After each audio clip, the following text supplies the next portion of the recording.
گزارش کرتا ہوں کہ میرے لیے یہ جو خطا کار آپ سے مخاطب ہے سجاد نعمانی، اس کے لیے یہ دعا فرما دیں کہ کل روز محشر ان سے ملاقات ہو تو شرمندگی نہ ہو، وہ صالحین کے زمرے میں ہوں گے انشاءاللہ، اور امید ہے کہ عرش الہی کے سائے میں ہوں گے، کہ اللہ ہماری بھی وہاں تک رسائی نصیب فرما دے، اور ان کے اور دوسرے اکابر کے وسیلے سے بارگاہ نبوت تک پہنچنا اور قدمین شریفین قدم بوسی بھی نصیب ہو جائے، اور اس جنت میں ہم کو بھی جگہ مل جائے جس میں یہ صالح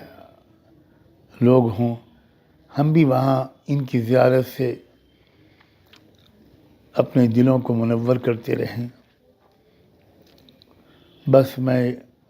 ان کلمات پر اجازت چاہتا ہوں، اور اپنے لیے خاص طور پر میں آپ سب سے دعاؤں کا طالب ہوں۔